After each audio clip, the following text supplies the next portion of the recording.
All right, everybody. I am so excited. This is Getting Inside the Right Male Mind. And today we have a very, very, very special guest. This man sitting next to me is really one of the men next to my husband, Benjamin, who I respect more than anyone. So nice. Yeah, well, this is Warren Farrell, and he is the author of Why Men Are the Way They Are. And he also wrote a book recently with John Gray called The Boy Crisis. And both very timely books for their time, right? Really, really beautiful books for their time. And I'll talk about today Why Men Are the Way They Are because my audience, that is the book that pertains to my audience. But what is so incredible is that this book was a true paradigm shift for me. When I read it, I was not the same at the end of the book as I was when I started the book. It literally it shifted my entire perception of men in a way that no other book that I've ever read. In fact, I wrote a glowing a review for you, Warren, on Amazon, just raving about the book because there's nothing else like it out there. Nothing. The way that you talk about a man's journey, the way you get into what men go through in life and their struggles. And I know you came at this in a very unique way. So I'd love for you to share just a little about the book, and then we're going to talk about the five male vulnerabilities, and there may be more, but we're going to try to hit on five. Okay. And can you talk a little bit about this book and how you came to write it? Yes. My background was with the feminist movement, and so I was deeply involved with. I was at the board of directors of the National Organization for Women in New York City, and so I started speaking all around the world on women's issues, and then now was considering letting go of men because they felt that oftentimes in their once a month they had consciousness raising groups, and the consciousness raising groups. When they had men in them, oftentimes men would see that a woman had a problem and they'd start giving them advice.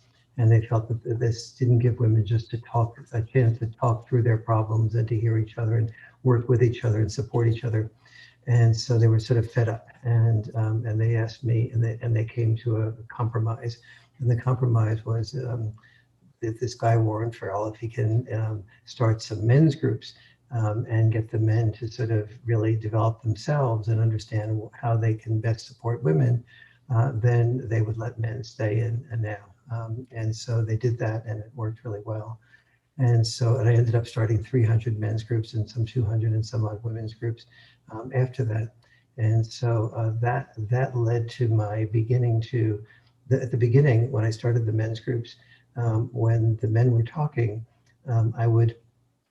when I heard something that was what I thought of as sexist and not in conformity with what the women's movement was saying that they wanted, I would correct the men, and the men would usually some of the meetings were over at my home, and the men around 10 o'clock in the evening would sort of leave, and then I started to listen a little bit, and the more I listened, the more I found that the men were opening up. And then I had a problem with my wife, who at 1 a.m. Said, yeah, I got to get up the next morning. Please, let's get the men out of here. But I noticed how just listening to men and then beginning to, it made all the difference to them. And so then I started integrating some of what the men were saying into my talks. And my standing ovations went from usually 3 or 4 speaking engagement referrals down to 3 and then 2 and then 1. The more I incorporated some of what men were feeling and fearing, there was this sort of like you are doing here what you were supposed to be doing, which is telling men how they're off base and telling women how wonderful they are, which is basically what I was doing without even realizing I was doing that for the first few years of speaking on these issues. Wow. But then I started to realize that if I was going to be integrating the male perspective as well as the female perspective, never giving up the female perspective either, that this was not going to be nearly as successful a career for me as it would be if I just stayed with that woman's perspective. Well, and that really does bring us, Warren, to the subject that at hand, because the revelation for me when I read your book was, wow, this is going on both sides. Men are suffering equally as much as women are.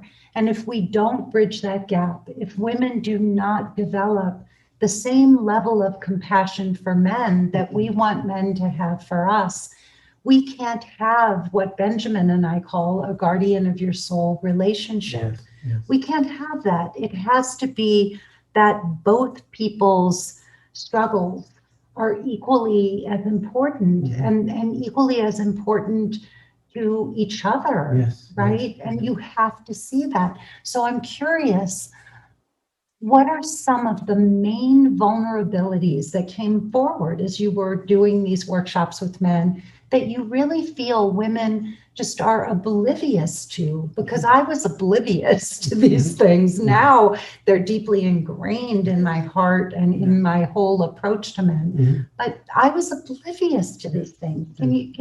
What would be a good one to start with? Well, there's really a sort of an interlocking relationship between the fear of sexual rejection and the fear of emotional rejection and the fear of failing in life and not being successful or not being recognized and honored as being successful. And so all three of those things really can't be separated. Probably for biological reasons, I'm sure for biological reasons, almost every man that you're likely to be attracted to as a woman, if you're heterosexual, is a man who has his act together, who's reasonably successful, who's that type of thing. Well, the more successful he is, that success he knows is very important for him to be liked and loved and respected by a woman. And so, but the effort that it takes to become successful is often inversely related to the effort that it takes to be successful in love.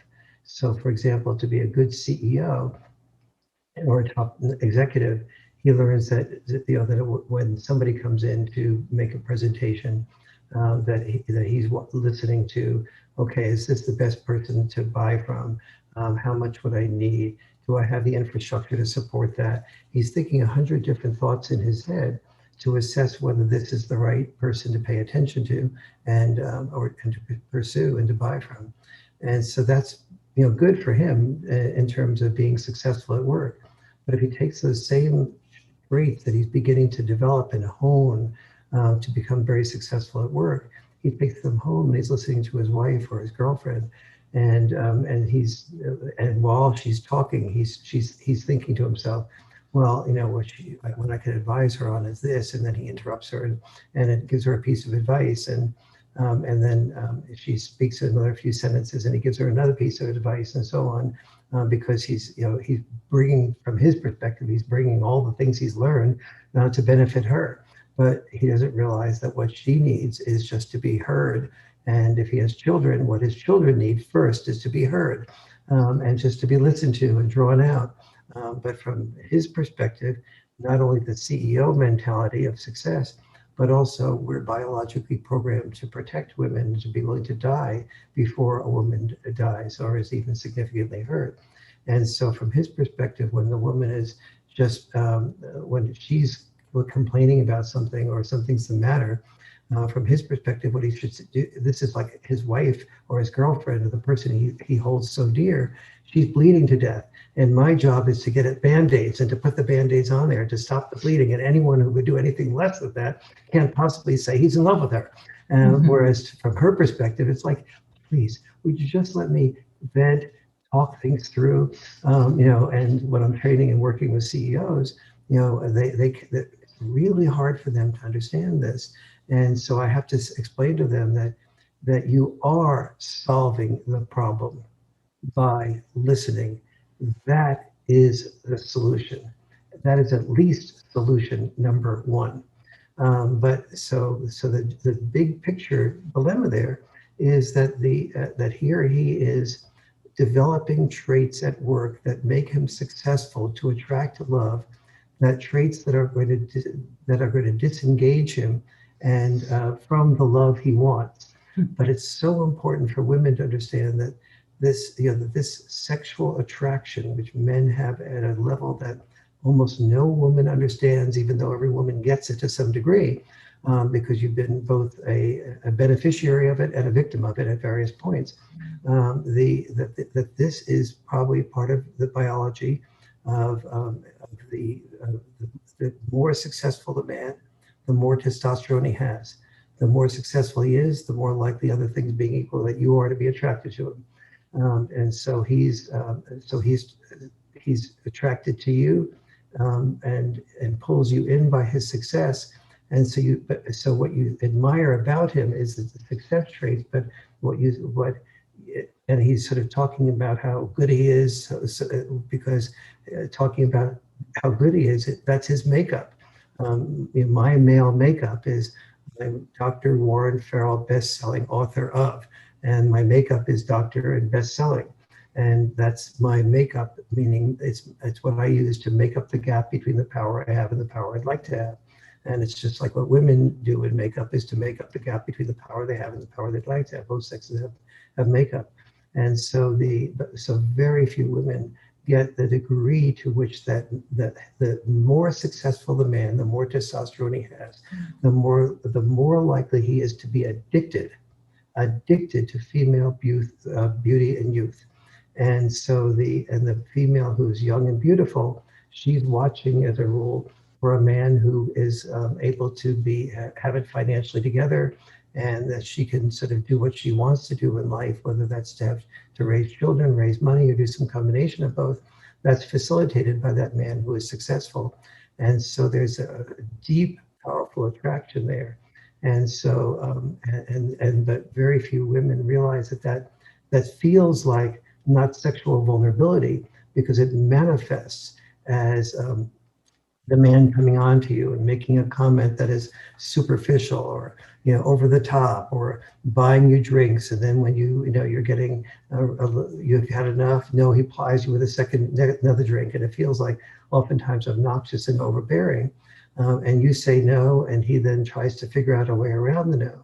And what's the purpose of it? Why is he doing that? And how do you buy into that?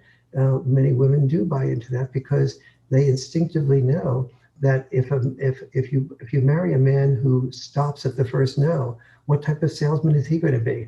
How can he support you? And so there is, what you want is you saying no, and then finding out how he handles the rejection. How does he handle the no? Does he handle it by backing off and giving you space? Does he handle it by coming on stronger? But unless you said no, you don't have a chance to gauge whether he handles no's well in life, whether he handles rejection in life. But all of this focuses the average woman on the males coming on to you, or the male that you wish would come on to you, not coming on to you. And that creates a lot of anger, hurt, and vulnerability in the female. And it makes most females blind to another major misunderstanding, which is that when you're in a relationship with a woman, when he's in a relationship with a woman and the relationship breaks up, he is more likely to experience depression and suicidal tendencies, and go out and do compensatory behavior like drinking, or go out and find another woman real quickly to make him feel better, which only convinces the woman that he has no real attachment to her, but in fact, that is just compensation for what's going on inside, which is a deep amount of hurt and pain, and our inability as men to talk with each other about the pain of losing the person we love, because we don't give each other time, we don't listen to each other very well on those issues. And so all of those things make most women miss the fact that when men and women break up in a long-term relationship, anything more than just a few nights of sexuality, men tend to be extremely vulnerable to the loss of love. And one of the reasons for that is because when a woman is really listening to us, they become the only person in our life that listens to us. Other men, even friends, will listen for a minute or two and then sort of glaze over and say, well, I guess it's 8 o'clock now. The ball game is on. Why don't we watch the ball game? And distract each other through that. Lauren, I really want to pause there for a second too, because it's really important that women understand how vulnerable men are when there is a breakup and they're cut off from that primary source of all of their emotional connection. And not only that, they wind up walking away feeling badly. They feel like they failed as a man. They may have been trying to make this woman happy and nothing could please her. And so it's just they're getting emasculated, and then they're cut off completely and they have no one to talk to. And so they go out, from what you're saying, and they just find another woman. But that's how, instead of going to therapy like a woman would, right? We would talking to same-sex members, like a woman will go out and talk to another woman, and she'll say, I'm very sorry that you're breaking up. I really feel badly for you. I know this must hurt, but I want to tell you something about Jim. When he was at a party, I saw him flirting with another woman, or, I've always felt you deserve something more than Jim. And, this is just going to open up opportunities for you. I know, sweetie, you don't understand this now and get it now, but you'll feel better. You're really worthy of somebody more than him. Yeah. Men just don't do that for each other. No. And I think a lot of women will then fall into this wounded man who seems emotionally available, but he's really in a weakened position. They come out of divorces, right? And they wind up, you have these women who are rescuers and nurturers and caretakers. They find these men and they think, oh, he's emotionally available. And then the man gets gets himself back together, and he wants to go out and experience his freedom. Yes, exactly. And he doesn't want to be with the woman who saw him in that weakened position. Is that true? Yes, sometimes yes, and sometimes no. If a woman is sort of like has a tendency to fall in love with a wounded man, it is usually she who will oftentimes start being with him on one level and then disconnecting him from him on another level, because very few women really want a long-term relationship with a man who is feeling weakened, vulnerable. That's not the Lois Lane did not fall in love with Clark Kent. She fell in love with Superman, and Clark Kent may have been able to express his feelings and his fears and stuff like that. But until he manifested as Superman, she had no interest in him loving. And so a woman will sometimes, if the man is really good looking and maybe she's had a desire for him before and when he was in another relationship, and she's seen him in a strong position, she may feel she may be okay with him admitting weakness at the beginning. But if that is a long-term feeling, most women will distance from that. There are some women who have a low enough self-worth that they allow themselves to fall in love with somebody they can take care of. But then very mixed feelings usually come from that, because women do not usually, it's hard for a woman to respect a man who's in vulnerable position, and it's very difficult for a woman to fall in love with a man she doesn't respect. Yeah.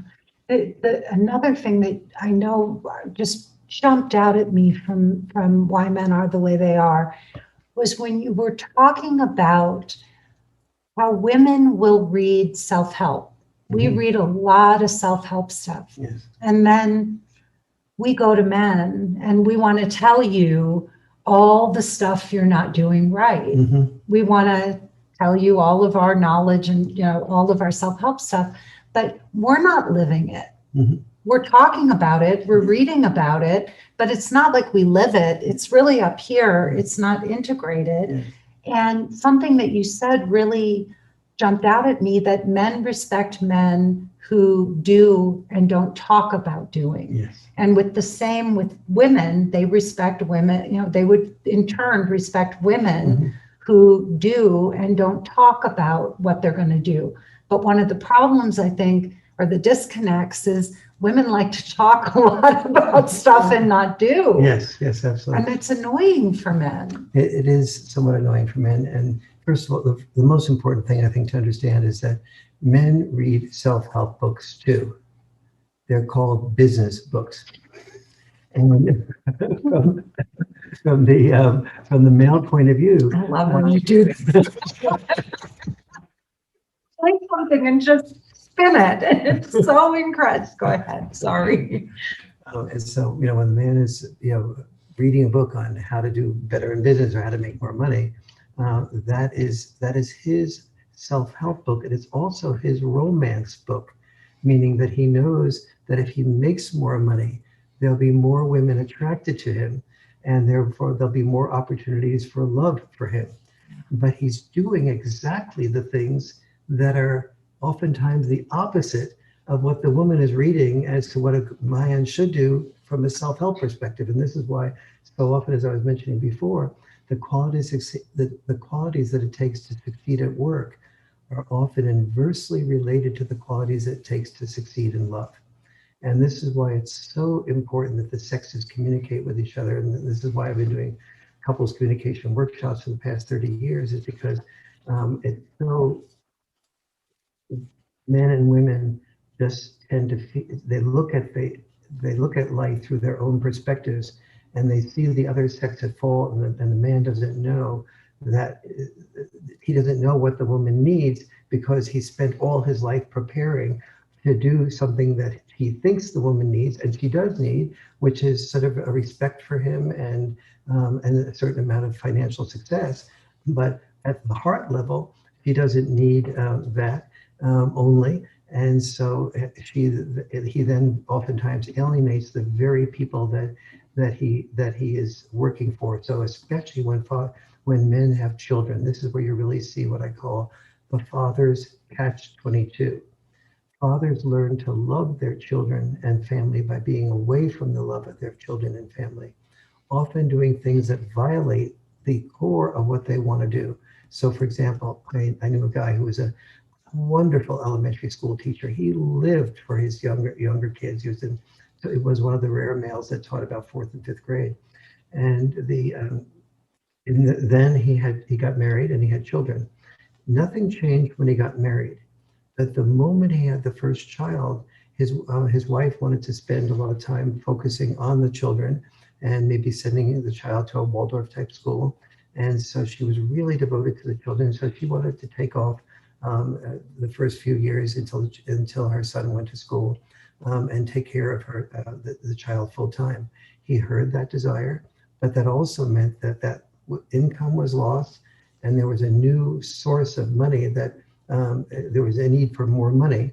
And so he had to give up being an elementary school teacher and go into administration and become a principal. And then eventually he became a superintendent of schools. And so and what oftentimes we look at a distance is, men are, there's more superintendents of schools who are men than there are superintendents of schools who are women. This is male privilege. In fact, from that dad's point of view, this wasn't it. Male privilege would have been to stay as an elementary school teacher, or male privilege would have been to stay home full time with his children. Now you might say, I wondered what percentage of men really want to stay home full time to be with the children. And I was really a little surprised when I looked at the work of the Pew, when I was doing the research for the Boy Crisis book, actually, that I read the research, the most recent research of the Pew Research Center, and they asked men if you had the option to work. These were only full-time working men. If you had the option as a full-time working man to continue working full-time or to be with your new child, which would you prefer to be, if it had to be full-time with the children or full-time work?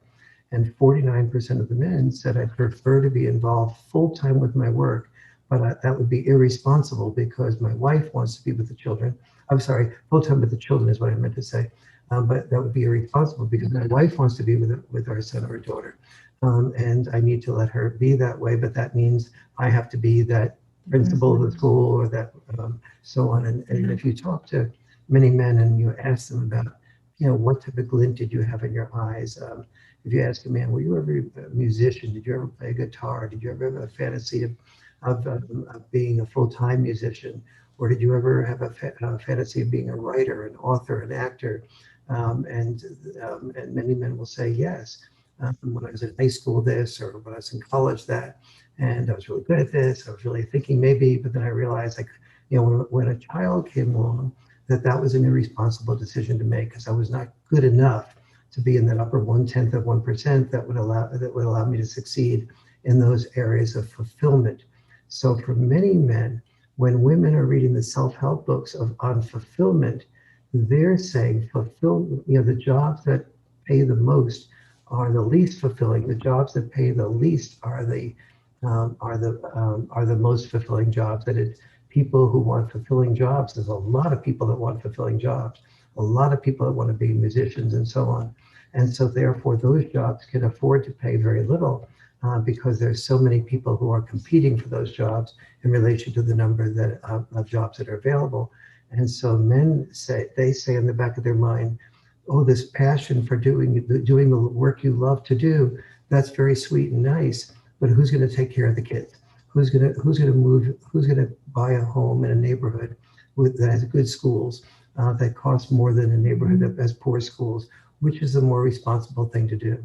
And so that's the male mind on those issues in relation to the self-help books. But men don't read self-help books to be able to get themselves to be able to express things like that. And that's why I wrote Why Men Are the Way They Are in the Boy Crisis, is to explain, if you have a son or you have a brother that has a son, this is what's going on. This is the subtle messages that your son and daughter will pick up about what's needed or wanted from either them or the other sex. Yeah, and Warren,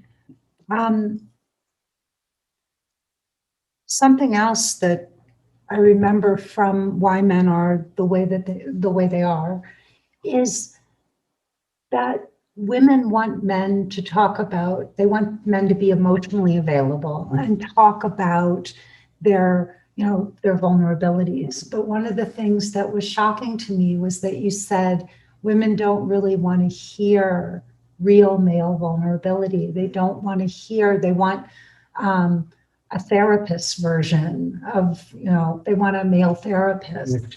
They don't want to hear what a real man would say when he's being vulnerable, that I'm struggling at work. Mm-hmm. I would love to have a free weekend to go and play and have sex with whoever I wanted, mm-hmm. or yes, your girlfriend is hot, or, mm-hmm. but women don't want to hear real male vulnerability. Yes. Yes. And so I think sadly, men wind up telling women what they want to hear, or they just never go deep, but then women feel like we're not really hearing the truth, and we know it, but we really don't want to hear it. Yes. The more a man loves a woman, the more he's fearful of being completely honest with her, because the more he's fearful of losing her love. So I want everybody to really take a moment and hear what Warren just said there, because that the more a man loves a woman, the more he doesn't want to tell her the truth because he's fearful of losing her love. Yes. Whoa. So if you're in love with a man and he's not saying to you, oh man, that woman that just walked by in that bikini on the beach was really gorgeous, I really would love to have sex with her right away. Almost all men are emotionally intelligent enough to know that that's going to alienate the woman from him, and so therefore he keeps that feeling to himself. And if he were to really go deep and say, if I had met that woman and I had met you, I might have actually, had been more interested in having sex with her than with you.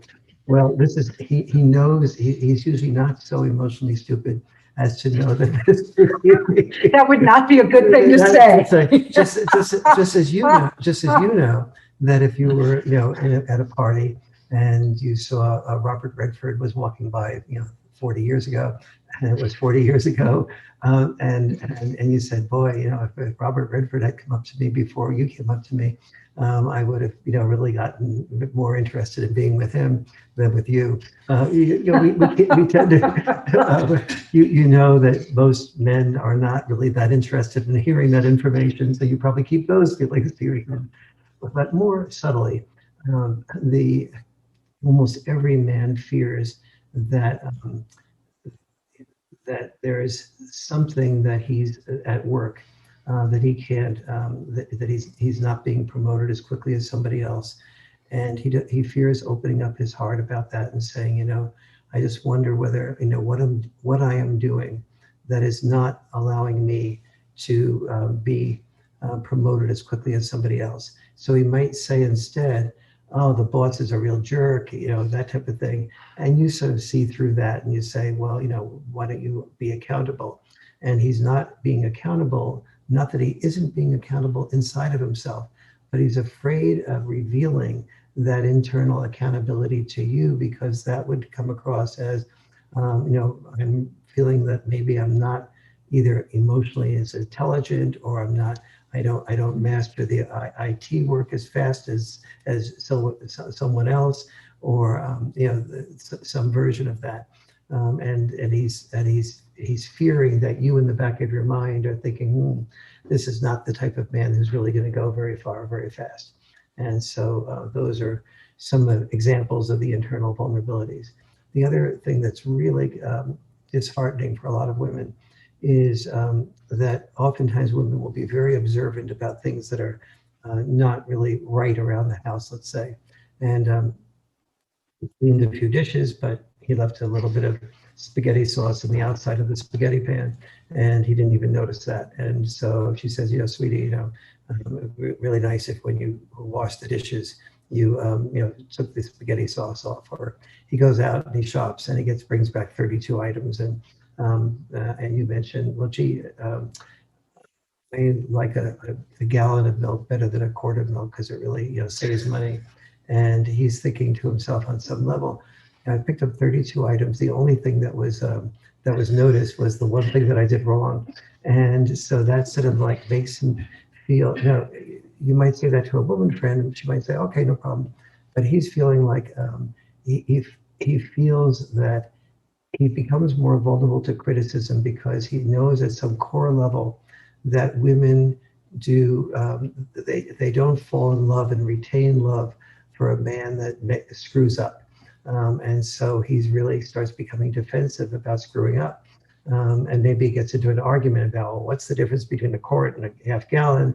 The half gallon, the quart fits into the refrigerator better. And he's off into a big argument with you about something like that. But what he's really saying underneath is, when I feel criticized, it takes away my desire to perform for you, to do things for you, because I'm afraid it will only make me more receive criticism about that 1 out of 32 things that I bought that were not exactly right.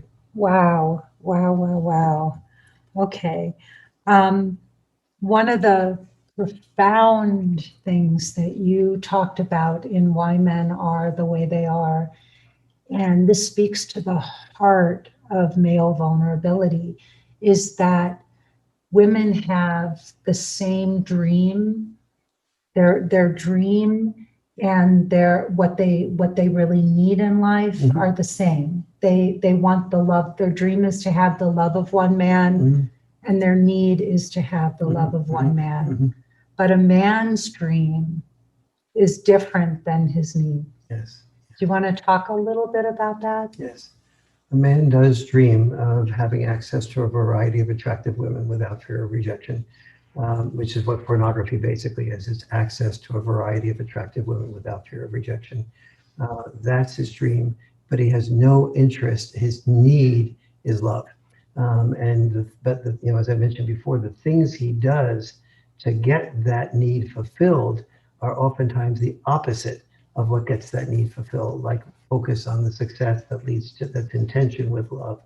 And so that is really a core understanding, a core understanding to have if you want to understand men. And so when that man is off interested in some version of pornography, like you catch him looking at some beautiful woman walking by who's 15 years old, and you're sort of disgusted and turned off in about 11 different levels. That's the fantasy for a second. That's the biological fantasy that's programmed into him. But if you were to ask him, who would you like to marry? And who would you like to have children with? It would not be that 15-year-old girl in the bikini that he just had an experience with. So there's this enormous tension. And the more successful and powerful that man is, the more testosterone leads him to fantasizing for that 15-year-old, that he would have no interest in marrying. But when he gets divorced, he is far, far more likely to commit suicide, to be deeply depressed. When men and women are going through family court situations, 90% of the people who commit suicide, 90% of fathers going through family court situations because they've lost their wife, they've often had their children alienated from them. The courts are often unresponsive to what they're saying, so they feel rejected at every core need level. I've lost everything I'm working for. The more successful he is, usually the harder he is working to get the love of his children, but the things that he's doing often make you think it's exactly the opposite he's interested in, because it came to that, his daughter's recital, and where were you? We live in New Jersey, and you're off in Michigan, pitching some company on something. That doesn't show me that you love the children. But from his perspective, he was doing that to put to get you into the best home, the best neighborhood, the best school. That was his manifestation of his love for his children, but it doesn't really become very apparent very quickly. And he has to give up his fantasy to get his need, right? Yes. He has to give up his fantasy. Yes, the ethic of the United States and many cultures, not all cultures, is that in order to get his primary need, which is love, from a woman, he needs to give up his primary fantasy, which is sexuality with a lot of different women without fear of rejection at a price he can afford. And it's important, one thing that women just don't understand, we feel entitled to monogamy. We feel entitled if a man is going to be with us, that's how it needs to be. And we don't stop to appreciate how men are hardwired to want to have many women, and that is a fantasy for them. And yes, they will give that up for the love of one woman, but also to understand that that's something that a man is giving up. Yes. It is something that he is giving up, and his biological need, men are wired to procreate, right? To spread their seed and have as many children as he can. So what you just said is so important, because so many men sense this, but almost no man can articulate it, which is exactly what you just said. And that is that here is a culture that is making it either illegal or immoral to have what a man fantasizes. And so the cultural expectation is aligned with the female fantasy and not his fantasy. But he doesn't read self-help books like Why Men Are the Way They Are that even explain this to him. So it's happening inside of his head on some back of the program level. And when, after forming 300 men's groups and hearing these things over and over and over again, but only over and over again, when every single man in that group knew and that everything that was said in that group was confidential. And even then, they didn't get in touch with their feelings, because most men cut themselves off from their feelings, because to express their feelings would get them less of what they want, which is love and the appreciation of one woman. So they just don't even access things. Men are very bottom line oriented, and if the feelings are not going to be able to be expressed, why even get in touch with the feelings? And so we just disconnect from these feelings. a lot of things that I'm saying here, women have their parallel versions of, and so, no woman feels completely understood by almost anybody. And one of the things in the couples workshops I've really come to understand is that really just about nobody feels understood by anyone. But the reason we have to drag men to the couples workshops while the women are willing to go very frequently is because the man's experience in expressing his feelings are that it never turns out well. And so the couples workshops are designed to create an understanding, to create an ability of the person who's feeling criticized to be able to hear personal criticism without becoming, without feeling defensive. Yeah, that's really, really beautiful. And I also think it's important knowing that that our society, this Judeo-Christian ethic, that we support the woman's view when it comes to monogamy and sexuality, and not to make it wrong. That's lovely to have a committed couple, a monogamous couple, but also for women to understand that men are hardwired to have multiple partners, and just to take a moment and appreciate the magnitude of what it means to your partner, the man that you love, that he would give that up for you. Yes. That it's not something you are entitled to, but that a man who loves you enough and wants your love in return will give that up for you. And that would be a beautiful thing as women, if we could just take a breath and appreciate that. Yes. And really acknowledge our men for doing that.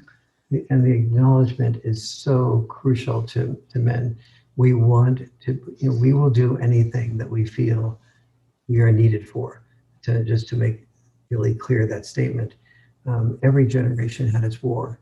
And when Uncle Sam, when there are posters put up saying Uncle Sam needs you, the response of men is, oh, if we're needed, then I'll be willing to join the services and be willing to die because I'm now needed for a good cause. And so that is, so men who feel needed and appreciated, by appreciated I mean we're called hero. And so hero is a social bribe to get a man to be willing to be disposable in exchange for an appreciation, being called hero. So if you really get that, and if there's any part of what this interview that you replay, just replay maybe that part of understanding that the need that men have for being appreciated is so deep that when we're told we're needed and we're appreciated, the equivalent, the word to associate with appreciation is being called hero, the social bribe that men get, the knowledge that a woman falls in love with the officer and a gentleman. She does not fall in love with the pacifist and the and so on. And so you have to know that when you're saying to a man what you appreciate, I really appreciate that you're giving up your fantasy to look at a lot of other women and to have sex with them, and you're exchanging that because you love me so much. It'll allow you to feel how deeply loved you are. It will allow him to feel appreciated. And if he feels appreciated, as in being called hero, he is going to be willing to do anything for you. And the great majority of men, that is about 95% of men in the couples communication workshops. Now remember, in the couples communication workshops, about a third of the men and women are there with the thought of possibly getting divorced. About a third of them are there to just improve their marriage. And another third are there with really good marriages that really want to make it even better. And so with a third of the men there who are, and the women there who are considering a divorce, nevertheless, 95% of men write down on a piece of paper that their partner will never see, that they would be willing to risk their life to die for their partner if she was in jeopardy, and that they would be willing to risk their life at the 50% level if their partner's life was in jeopardy. So, and again, many of those men were actually considering divorce, but yet still have enough love and caring and protective instinct to their partner that they would be willing to take a 50% chance of risking their life and dying. That's incredible. Yeah, I think there's such a misunderstanding that real men don't need to be appreciated or acknowledged or, and yet all we see are superhero movies. And, it's crazy. And if women really need to understand that a phone call after a date just saying, hey, I love that you chose such a wonderful restaurant. It seems that you put such thought into that and you were such a gentleman. I really loved your company. Anything, but men will eat that up. The right men are going to really love that, a woman who's acknowledging and appreciative. So many women today are in the business world, and men have lost, I think, in a lot of ways, that feeling of being needed by women. And that's a very sad thing because women are so proud of being self-sufficient and independent. And we're paying a high price for it. Yes. And I think men are paying a high price for that. There are so many lonely men and women. There are so many women who, 53% of women under 30 who have children without being married. And if you talk to these women, and overall, 40% of women who have children without being married. Well, these women aren't, if you talk to these women, a great many of them say, well, I just didn't find the right man and I didn't want to prostitute myself with the wrong man to have a child, and I'm running out of time. And so I'm having a child and I know this is not my ideal to raise a child without a man's help, and I'm overwhelmed every day. The word she uses most frequently is the word overwhelmed. And but she oftentimes just doesn't feel that communication is really good enough with any given man she's met, and that she wants to, as I said, prostitute herself to have that. And that's a really, and that's really why I started the couples communication workshops, because I saw that no man or woman is really is almost no man or woman understands each other. However, it's not a male female thing only. In my couples workshops, I have about a number of many couples who have been gay come into the workshops. They have the exact same misunderstandings as the straight couples. So this is not unique to heterosexuality. And the same thing. A number of them are mothers or fathers who are coming there with their sons and their daughters. Same basic misunderstandings between the parents and the children as there is between, they're not around sexuality issues, but they're around misunderstanding issues, different ways of looking at the world. And you punished me for this, Mom, and that was such a stupid thing to do, and having no idea, and then not seeing it that the mother is, that punishment hurt the mother more than it did the child from the mother's perspective, and so when they walk out of there, really hearing the other person's point of view, it's like, wow, I feel loved in a way that I never understood that I felt before. And so, the one thing I'll share here is that the one gift of COVID in my life was that it gave me a chance to put this couples communication workshop on Zoom.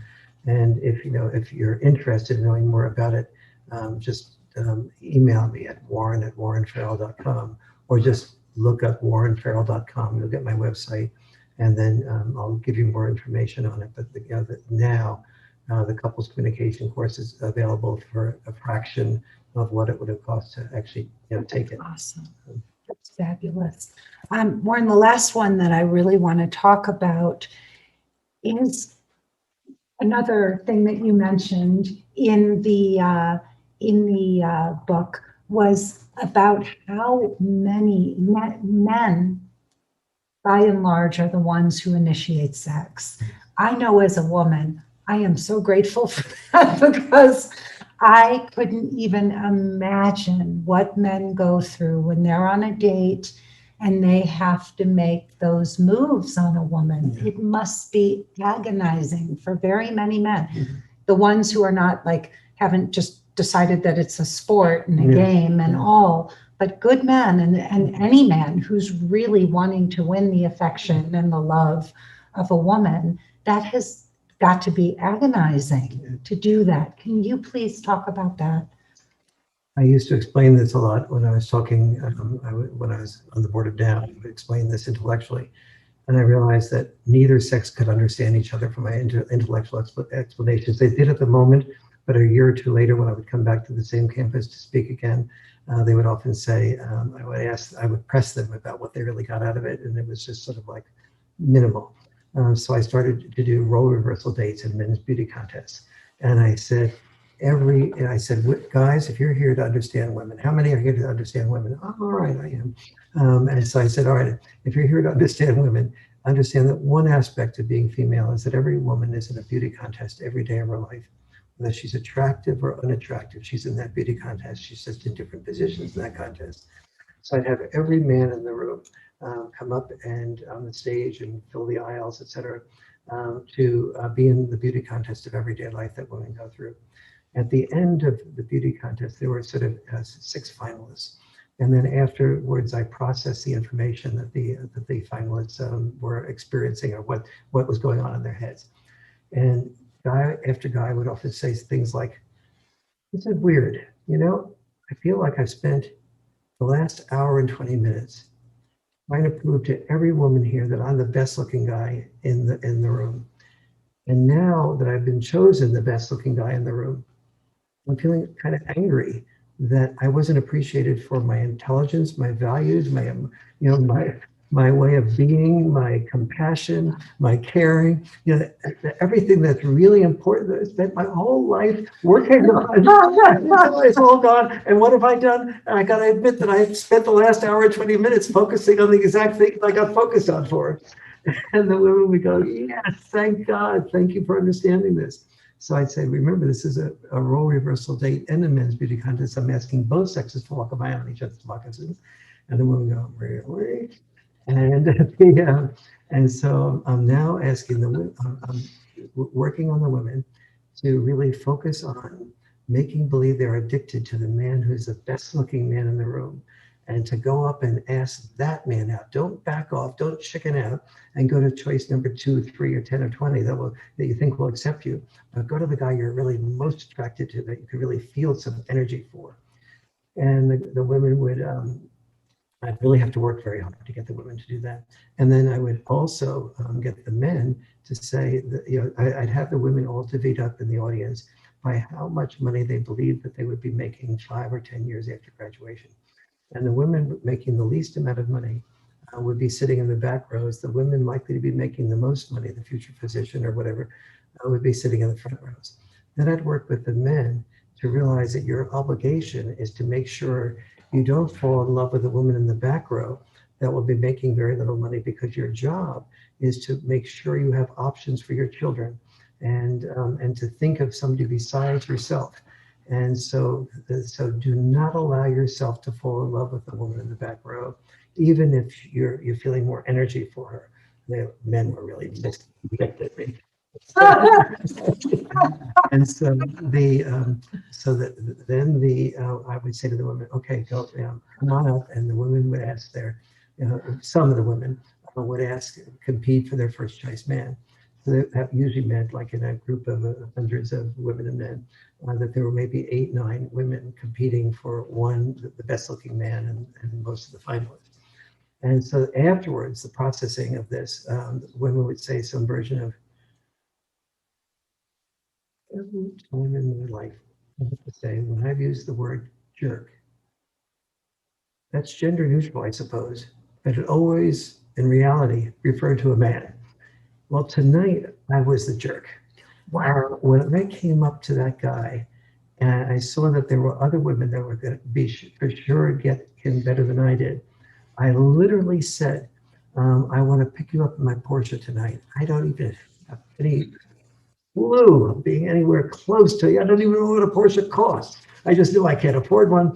Let me pick you up in my Porsche tonight and take you to some restaurant." Now I named some restaurant I've never been to, I can't afford, but I remember somebody, my rich uncle, telling me about this most wonderful restaurant.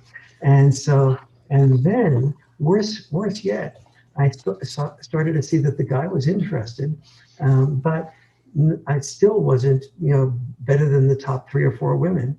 And so finally, I took that guy by his arm and I pulled him away from the other guy. And I said, "Just a minute, I just want to explain a little bit about myself to you."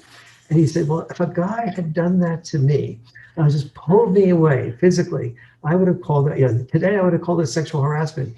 But it was, it was clearly, I would call him a jerk. And the guys would just go, thank you.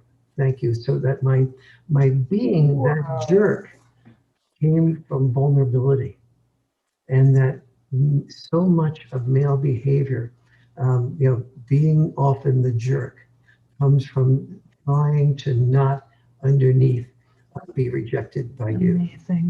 Amazing. Yeah. Oh my gosh, Warren, we could go on and on. I love just getting inside your mind. And this is why I created this Facebook Live, this to have these conversations with real men who can talk about real male feelings and real things that men are going through, the struggles men have, their hearts. And there are so few men that can do that. You're one of them, who just one of the greats. So I am so grateful to you. I'm grateful to call you a friend. I'm grateful to have you in my life. And I'm just grateful to share you with all of these beautiful women here on this call. So thank you from the bottom of my heart for being here. Truly, it's such a gift. Lisa, and truly, the gift is you. You are exposing women to male vulnerability, and as a result of that, allowing them to open up the door to really knowing men, and to not just getting married, but to really having intimacy and love in their life, like almost every human being that I know wants. Yeah. Well, I want to humanize male-female relationships and make it person to person, not woman and man, not exclusively woman and man, but person to person, understanding that we both have struggles and challenges and deep wounds and vulnerabilities, and that it's happening on both sides. And if we can just make room for both people to bring all of ourselves to the relationship fully without apology or shame, and make room for that and understand and not feel threatened. Not feel threatened. Men are threatened also by women and things that we share and things that we say and do as well. So Totally. yeah, it's bringing that understanding, bridging that gap between men and women. So thank you for being here. Thank you for carrying us to make this happen. Thanks, Warren. And thank you to everybody who joined us today. I do these every Sunday with my husband, Benjamin, at 10 a.m. Mountain Time. So please come back and join us. This is Getting Inside the Right Male Mind. My special guest was Dr. Warren Farrell, and he gave you his email address. Warren, do that one more time. Sure. It's warren@warrenfarrell.com. If you remember anything more complicated, give me a real easy